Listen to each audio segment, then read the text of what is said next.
Yo, let's jump right into it. The first question I have, and I've been begging, I've just been like chomping at the bit to ask you this. What was it like working with our homie from Papa Roach, man? Oh, dude, Jacoby. Okay, so even before even working with Jacoby in the Papa Roach guys, we did that tour with them in Europe. Okay. They invited us out on it because I think Sweet.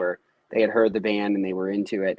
And those dudes, there's always this. I'm not sure the right word to use, but you have to judge the kind of feel out the room, feel out the tour really when you Mm-hmm. first get there. Like, what is the vibe of this going to be? Like, we're the opener on this tour.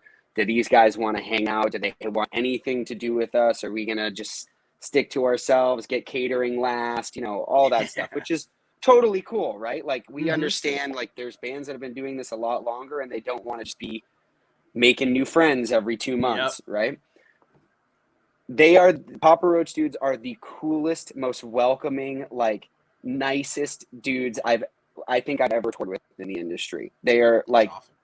so awesome as like, especially like taking out a band. Like, they treated us like so well, and their Mm-hmm. crew was great. Like, so that was just a great experience off the top. And I think, Spencer had done that song with Hollywood Undead and Jacoby before, and they filmed a live music video on the tour, and everyone just kind of like kept in touch, and like, that it just felt kind of, man, I remember when we were talking about who would be the right fit for it, and it just seemed, when we watched the scene, it was like, that's got to be Jacoby. Like, that gets his head cut off. Yeah. With the video and everything, like, he Yep. crushed it, and his vocals sound amazing on it. It was a great treat, honestly. And I see him around in LA all the time now. I'm just like, just the nicest guy. Yeah.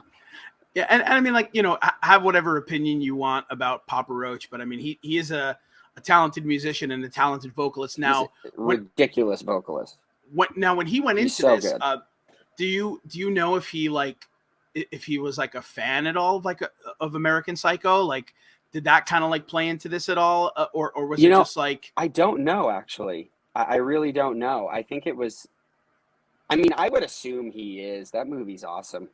Yeah. And we've talked about like horror movies and stuff with him. So I would imagine he was pretty stoked. The cool thing about like being in a band like ours, and being able to invite people to be part of the songs, is that the people coming to guest are already fans of what they're participating in before they even hear the song, right? Mm-hmm. If they're like into that genre, they're just stoked to be a part of it, which is exciting because you get to hear people like almost act a character when they're playing, Mm-hmm. But yeah, seeing Jacoby do it, like, there's the spoken dialogue a little bit, and yeah, I don't know, he crushed it. We were so happy that he was able to jump in and do it, and the video performance that he did was amazing too. Yeah, no, I mean, and that video is just unbelievably cool. I mean, it's just like, I love American Psycho. I think it's such a genius movie. Christian Bale in it is just like perfect, but like, he's so good.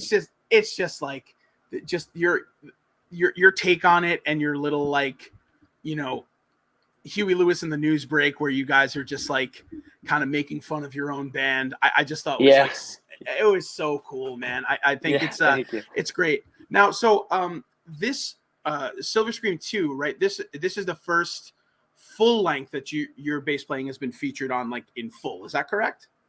Yeah. Yes, this is the first one that's been all me. Yeah, I've had hands of writing on several past releases with the band, like here and there, just little bits, but this is the first one that from start to finish I was involved in the entire process of the whole album. So yeah, so kind of give me like a little bit of insight about that. So, I think a lot of people, that are like Ice Nine Kills fans that maybe aren't like super fans are just under the impression that, like, oh, it's Spencer and some guys, so like, just like kind of give us some insight as to, like, the role in writing and everything that you play and the rest of the guys play, and how Spencer rounds it out. Yeah. So Spencer, it really is kind of, you got to give credit where credit is due. Like, this is Spencer's like brainchild, and he has like crafted it to be exactly what he wants it to be. So, you know, as a supporting member of that, it's my job and all of our jobs to execute what he wants in the best way possible, right? Yeah. Dude, So you need to talk to and Tom. I I've been love trying to that. get him to do that for the longest time. What? With this podcast. Just to execute everything that you want? Yes. No, because then if we wanted to execute everything that you wanted, we would never be talking to Joe here, because Ice Nine Kills like has like too much detuned guitar, and you're like, nope, not pop punk enough. Next. Dude, I am with you on that though. I am with you. But yeah, it's like I don't even remember what we were talking about. What was the? No, we were just talking about how writing, the writing. Yeah, writing the process. Yeah, of course.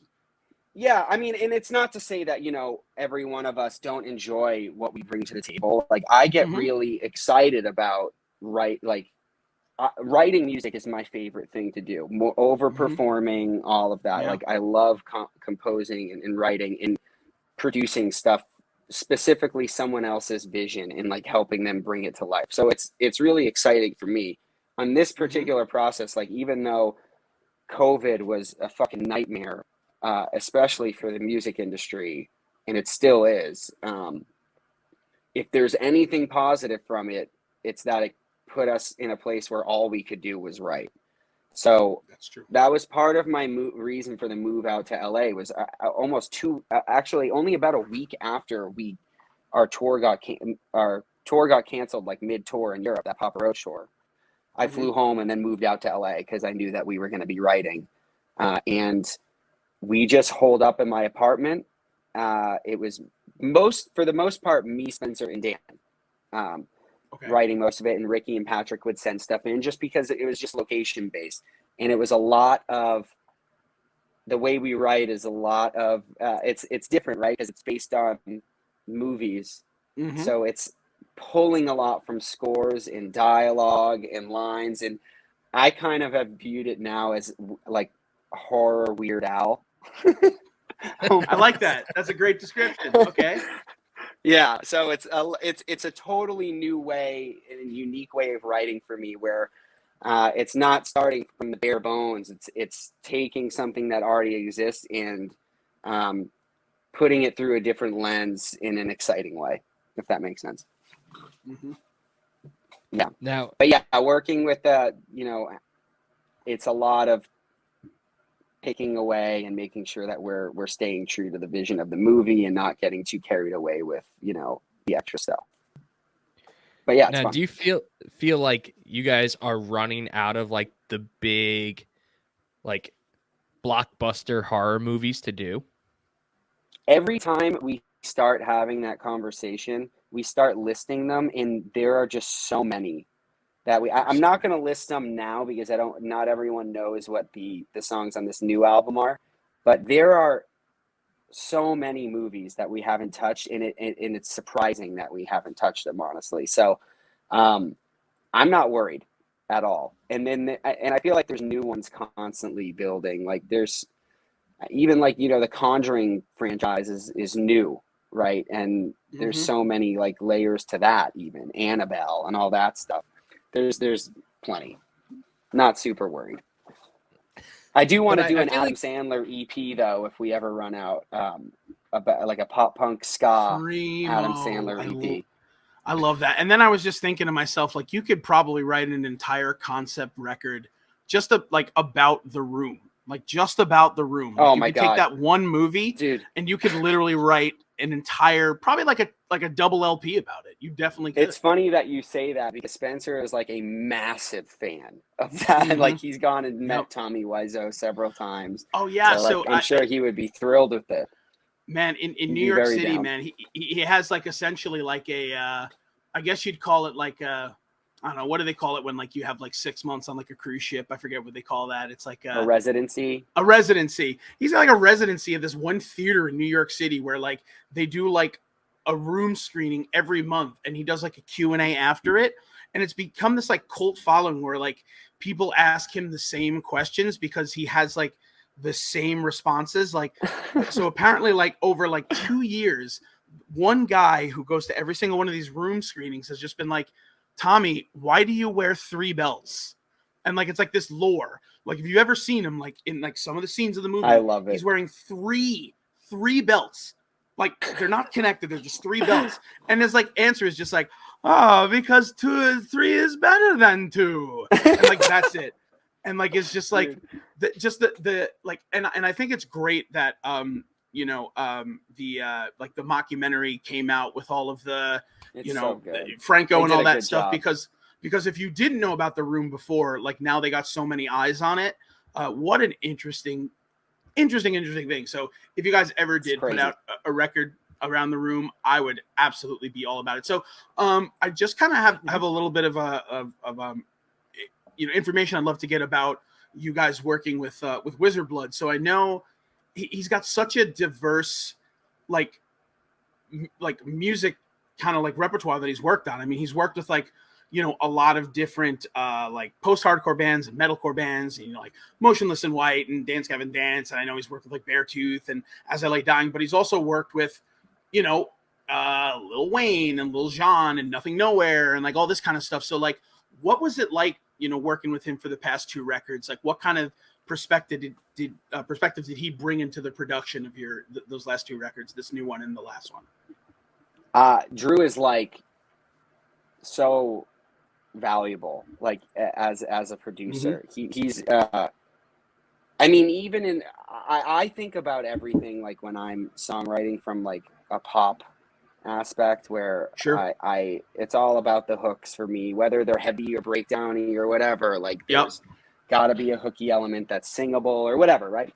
Drew is like the master behind that, where if you could be like, oh, we need something that's going to appeal to this age group at this time of year, he'll just be like, oh yeah, like this kind of melody and this chord progression, it's just perfect, right? Like he's just that kind of dude. And like we worked with the way this album was recorded was over the entire course of this pandemic. It wasn't like we were just in the studio for a month. It was 3 days this week, 2 weeks off, 2 weeks in the studio straight, a month off, right? Like, so we had time to sit with it, and he had time to sit with it, and we'd come back into the studio and he'd have all sorts of like cool things to show us that we wouldn't have thought of. And part of it, I do think, is because he works with so many different types of music and like the pop and the trap world and like so much different shit that he brings a lot of those elements to us. And I don't know if it's as obvious when you listen to it, but maybe now that like you hear, like we've talked about it, you can go in and kind of like pick out like different things that are, I don't want to say unique to certain genres or whatever, but maybe not just, in the norm of like a metalcore album, like he's just got a very, very unique ear and cool way of looking at things. And he's an amazing writer. Like he had a very large part of writing a lot of these songs. It's awesome. Now, Joe, he's I do want to just jump a little bit forward. You guys have your album release in a couple of days, and it's a Boston show. So, the other guys in the band aren't necessarily from Boston area, but you personally are, and Spencer is as well. So, like, how excited are you to get that experience of playing a record release show in your hometown? Yeah. So this is definitely cool. You know what's really fun about the way we kind of do things is before tours, we practice in my parents' basement. That's actually why I'm here right now. And we don't have to do that at all. Like we are at a level where we could go rent out a space or whatever, but it's just fun. Like this is what we grew up doing. Just growing up in the Northeast, everyone played in basements, shows, practices, whatever. So it's just kind of fun to do that and bother my parents and have them cook us dinner and stuff. But so we're back here a lot. So this has become like the home base. So everyone's pretty stoked on doing the show. What I'm really excited about is this is like a pretty small venue for us. We haven't played a room this size in a few years, actually, since I joined the band, I think. So we announced the show yesterday, and I think it's sold out. So I'm pretty stoked. And It should be crazy. It's at this place called Sonia, which is like, I think it's like an eighth of the size of a place that we usually play or something. It should be pretty sick. I'm pretty Now, pumped. is there a reason why you guys picked that's like, are you trying to do a smaller intimate tour, or are you just like wanted to check this off Well, your list? I think this was more so just something that was kind of unique and fun for people that were able to make it. Like, this isn't a show where it's not part of a tour. Like all the, I don't know if you've looked at our dates that we just played in the summer and these ones coming up, but they're all in what we would call like secondary or tertiary markets, like not necessarily at the big cities. So us doing this underplay kind of show in Boston doesn't rule out a big show there in the future on a future tour, right? So there's part strategy to it, but more so, you know, all of these bands love doing this kind of shit, like super intimate, no barrier, up close, like last minute. It's just exciting. It gets the fans excited that they're seeing something like unique and special. And the fact, even like the exclusivity of announcing it closer to the date makes it, I mean, it makes it more fun for me too. Not even just fans and stuff, you know, it's just the excitement around the whole thing, I guess. Now, have you guys done like a Salem show before? Like actually in Salem? That'd be cool. Yeah. I mean, we definitely have before I was in the band, just as like a local band, way back. No, yeah. There's no real venues in Salem, which hopefully changes. They do like some outdoor stuff every now and then, but I'd love to. It would be awesome. I'd even love to just do like a VFW show, do the same kind of thing in Salem. I think would be really fun, but hopefully soon. Hopefully we do have like some events that are, I think by the time this comes out, they'll be announced. If not, sneak peek. We have like some things happening in Salem over the course of the month and everything. So, well, we love to be there, and it is kind of like our home. So yeah, we're there as much as we can. Now, Yeah. you like grew up pretty close to Salem, or like actually in Salem? I grew up about 20 minutes from Salem, but I lived in Salem for 8 years. And I plan on, you know, later on in life at some point moving back, or if not, in the area. So I guess since we're like right around Halloween, like I've never personally been there during Halloween time, but like when you live there, where you were like, God, I just want Halloween to be over already. You know, most people that live there, I think, say that. I kind of love it. I'm not even like a huge, like, I like Halloween, but I'm not like one of those people that like campaigns for Halloween all year and posts the like first day of October meme or whatever. I'm definitely not that dude, but I'm like, I never really get in my car and go anywhere unless I absolutely have to. And the thing that's nice about Salem is everything is walking distance. You can get everything you need. So it doesn't bother the traffic. If I had to commute, it would drive me fucking crazy. But I like all the like events that happen. There's like guest speakers that come. There's musicians that come. The museum does like cool exhibits. There's all sorts of like unique vendors. So I love it, but most of my friends fucking hate it. But I also think that's like kind of a rule of living in a tourist town is you're supposed to hate the tourists. It's just been established by like every 80s and 90s movie that's just a baseline rule. Yeah, I get it. I mean, and I think like a lot of other tourist towns are that way. I mean, like I live in Orlando, which is like kind of a tourist town, and I mean, Kind you of. know, okay, so it's a tourist town, and it's a tourist town. Yeah. But it's just one of those things where it's just like, you know, it can definitely get annoying, but you also kind of you do understand the appeal, right? Yeah. But on the note of the Salem stuff, are you? I'm sure you are. Are you familiar with the band Murder by Death? Oh yeah. Yeah. Absolutely. So My old band actually played shows with them all the time. So like, you know, Murder by Death does those Stanley Hotel shows in Colorado with all of like the, you know, the kind of spookiness and stuff. And they've been doing that for a couple of years now, Yeah. which, you know, I think kind of fits their mystique, which is kind of really cool. So like, yeah, I mean, you know, I like We actually could did see... one there too. Oh, did you? Oh, Yeah, I we had did no idea. That's a awesome. special like acoustic. We actually it was in the middle of a tour, and we made like an Hmm. exclusive event that a bunch of people had to win tickets to and stuff, and it was awesome. Like that was such a cool experience, and it was actually cool for me because Dumb and Dumber was also filmed there, and I didn't know that Yes, until we right. were like driving up. So there was a lot more to see, and they put us up there. It was great. It was very cool. We try to do a lot of stuff as much as we can like that. Like we played.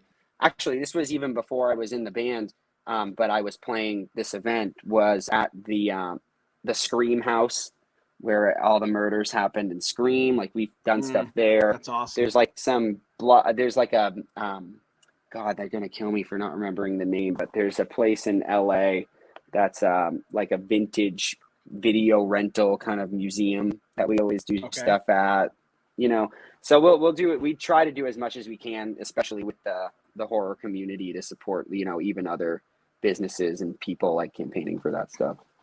Dude, and so one other question I'm just kind of curious about. Tell me about how you guys were able to hook Gage Creed, man. That's like super cool. Yeah. Was it Miko Hughes, right? That was in the, you know, the original Pet Cemetery. So how did that work out for you guys for that video? I honestly don't know, dude. Spencer like has this. He's become almost like his own.